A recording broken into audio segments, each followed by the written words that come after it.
Alhamdulillahirrahmanirrahim. Wassalatu wassalamu ala asrofil anbiya wal mursalin wa ala alihi wa sahbihi ajmain. Kami dari kelompok 4 akan menyampaikan materi kami yang berjudul Break Even Point. Saya di sini selaku moderator serta pembawa pemateri. Perkenalkan, nama saya Muhammad Khalid Adfi. Saya akan menjelaskan tentang A. Pengertian break even point. Pengertian break even point. Break even point ialah titik impas di mana posisi jumlah pendapatan dan biaya sama atau seimbang sehingga tidak terdapat keuntungan atau kerugian dalam suatu perusahaan tersebut. BEP ini digunakan untuk menganalisis proyeksi sejauh mana banyaknya jumlah unit yang diproduksi atau sebanyak apa uang yang harus diterima untuk mendapatkan titik impas atau kembali modal. Adapun beberapa pengertian break even point menurut beberapa para ahli. Yang pertama, Bapak S. Munawir. Menurut beliau, titik break even point atau titik pulang pokok dapat diartikan dengan suatu keadaan di mana dalam operasi perusahaan tersebut tidak mendapatkan laba dan tidak menderita kerugian. Menurut Bapak Purba, titik break-even point ialah berlandaskan pada pernyataan yang sederhana. Berapa banyaknya unit produksi yang harus dijual untuk menutupi seluruh biaya yang telah dikeluarkan untuk memperoleh produk tersebut. Tujuan break-even point.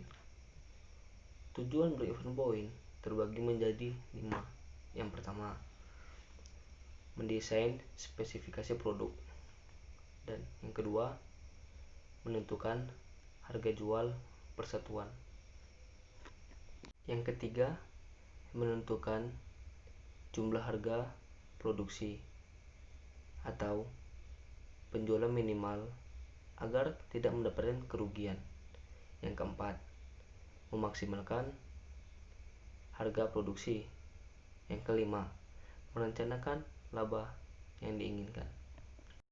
Manfaat break-even point. Manfaat atau kegunaan dari break-even point menurut Bustami dan Nurella ada 5, yaitu yang pertama, untuk mengetahui jumlah penjualan minimum yang harus dipertahankan oleh perusahaan agar tidak mengalami kerugian. Yang kedua, mengetahui jumlah penjualan yang harus dicapai untuk memperoleh tingkat keuntungan yang tertentu. Yang ketiga, mengetahui seberapa jauh berkurangnya penjualan agar perusahaannya tidak menderita kerugian.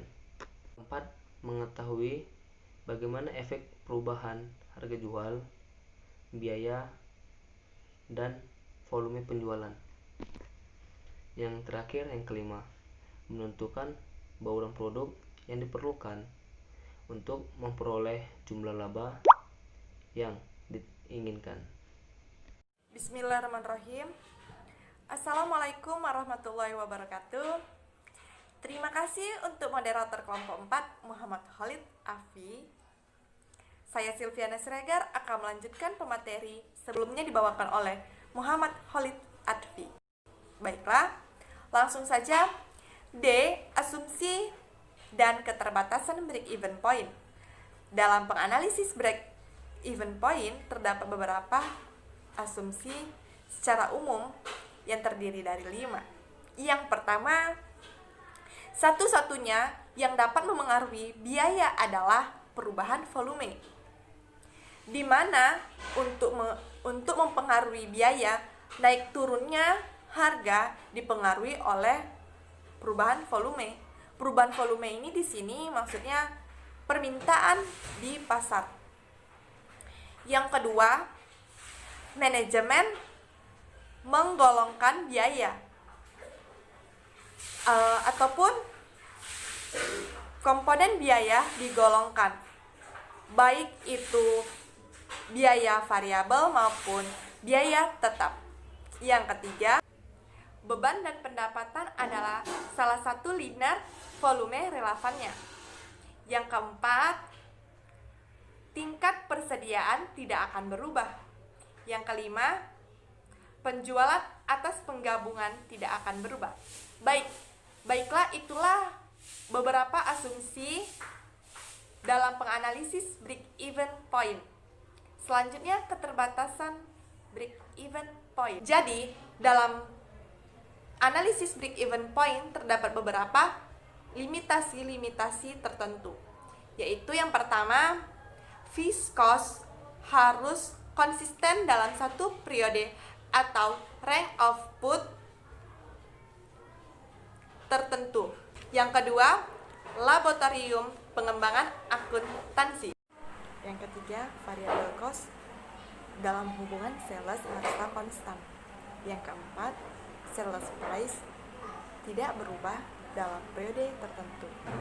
Yang kelima, sales mix adalah konstan.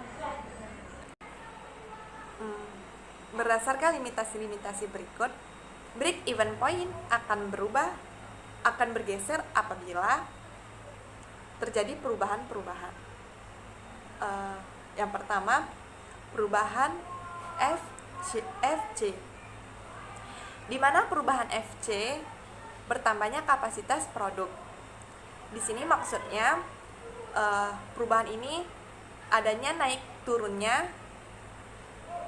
turunnya bergesernya garis FC dan TC.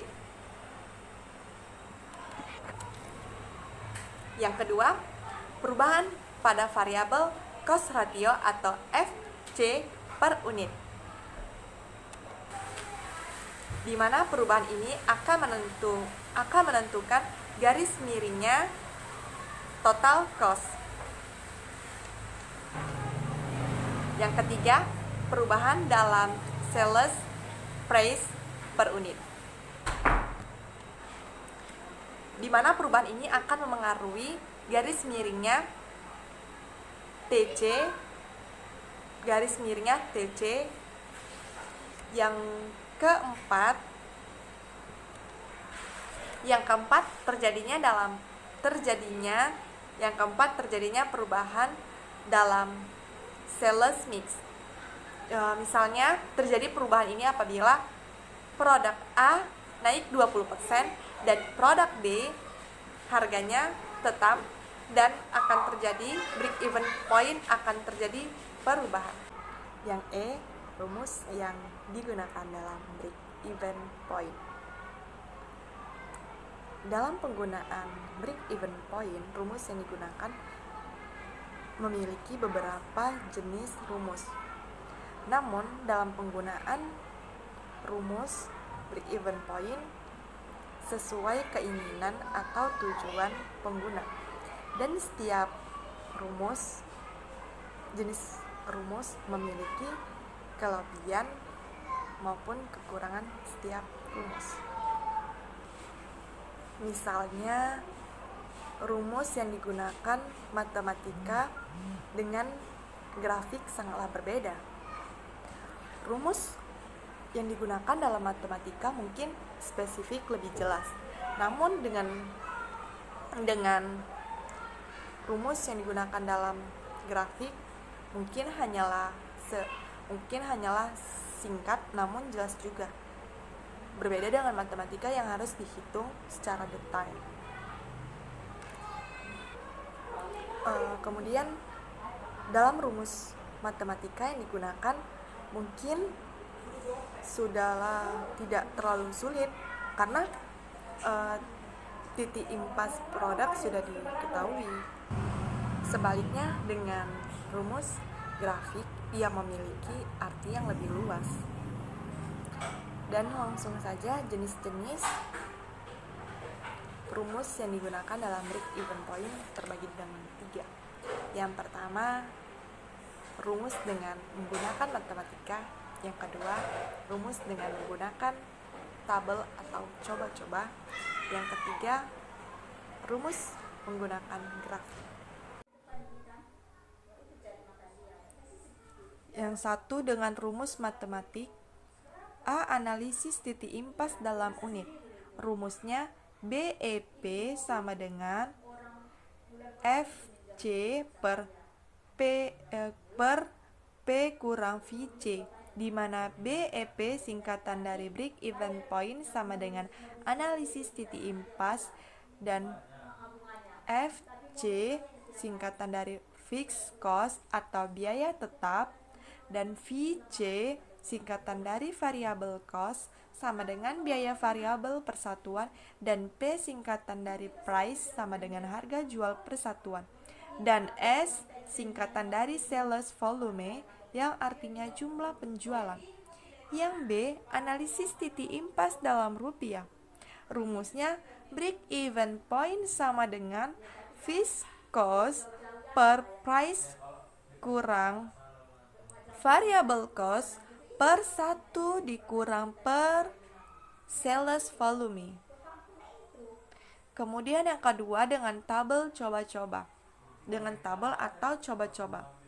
Di sini ada tabel jumlah unit penjualan per unitnya dihargai 1000, jumlah rupiah penjualannya ada 50 juta, dan biaya tetapnya 150 juta, dan biaya variabelnya 25 juta, dan total biayanya 175 juta. Di sini total biaya didapatkan dari biaya tetap ditambah biaya variabel sama dengan 175 juta, dan laba ruginya 125 juta didapatkan.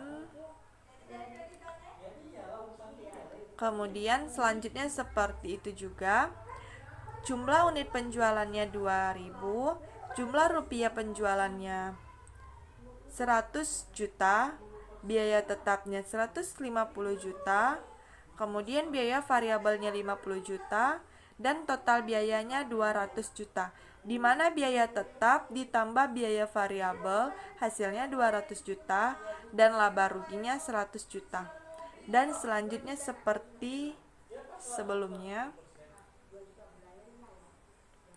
Kemudian yang ketiga bentuk grafik, di mana di sini kita ada grafik di mana sumbu X menggambarkan besarnya S, menggambarkan besarnya volume produksi atau penjualan dalam ribuan unit. Kemudian sumber Y menggambarkan besarnya biaya dan penghasilan penjualan atau dalam jutaan rupiah, dan titik E merupakan titik impas dalam rupiah. Dan baiklah, mungkin hanya itu yang dapat saya sampaikan, materi yang saya sampaikan. Semoga materi yang saya sampaikan bisa tersampaikan dengan penonton. Terima kasih, dan saya serahkan kembali kepada moderator Muhammad Khalid Atfi, dan pemateri selanjutnya akan disampaikan oleh Rahmi Pamela Putri. Baik, terima kasih. Assalamualaikum warahmatullahi wabarakatuh. Assalamualaikum warahmatullahi wabarakatuh. Saya Rahmi Pamela Putri akan mempresentasikan hasil makalah kami tentang tingkat keamanan atau margin of safety dan BEP dengan perubahan.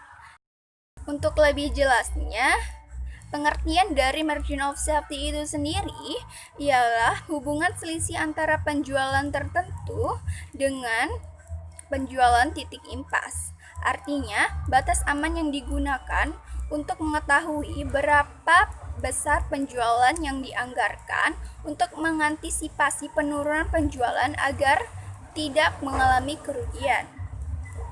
Rumus dari margin of safety itu sendiri ada dua, yaitu margin of safety dari BEP atau break even point, dan margin of safety dari penjualannya yang direncanakan.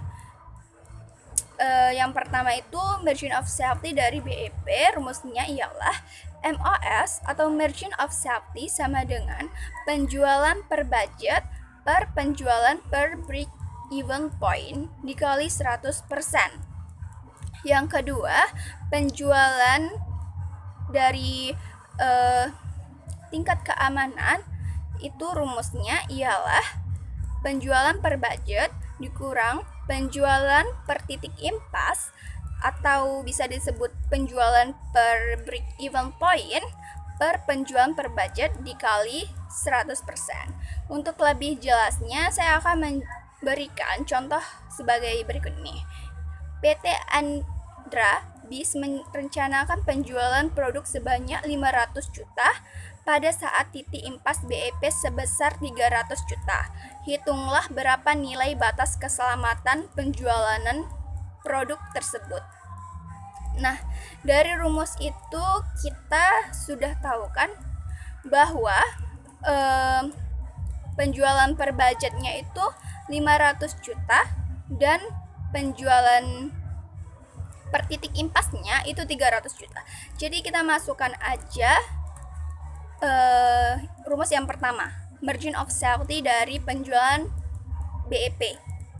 MOS sama dengan penjualan per budget per penjualan per break even point. Maka 500 juta rupiah dibagi 300 juta rupiah dikali 100% sama dengan sekitar 167%.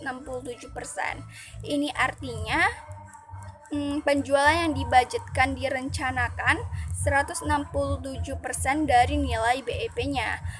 Oleh karena itu, perusahaan tersebut masih aman ketika perusahaan itu mengalami. Yang pertama, saya akan menjelaskan tentang margin of safety atau tingkat keamanan. Perubahan yang terjadi di luar perusahaan itu begitu cepat. Untuk itu, perusahaan perlu mengantisipasinya dengan segera, yang terutama berkaitan dengan penjualan. Analisa untuk mengetahui berapa batasan keamanan tersebut itu disebut dengan margin of safety. Itu mengalami penurunan sebesar 66,67%. Dengan demikian, batas maksimum penurunan penjualan perusahaan ialah 66,67% dikali 300 sama dengan 200 juta rupiah. Nah, untuk rumus yang kedua yaitu margin of safety dari penjualan yang direncanakan. Tadi ialah MOS sama dengan penjualan per budget dikurang penjualan per titik impas per penjualan per budget dikali 100%. Oke, langsung aja saja kita masukkan angka yang tadi, berarti 500 dikurang 300 per 500 dikali 100%, yaitu 200 per 500 dikali 100%. Itu hasilnya adalah 40%.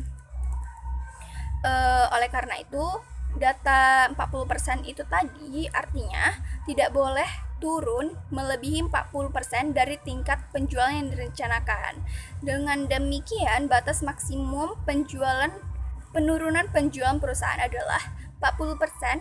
Selanjutnya, saya akan menjelaskan tentang BEP dengan perubahan. Perubahan yang sering terjadi ialah seperti berubahnya biaya tetap, berubahnya biaya variabel, harga jual, dan komposisi penjualan.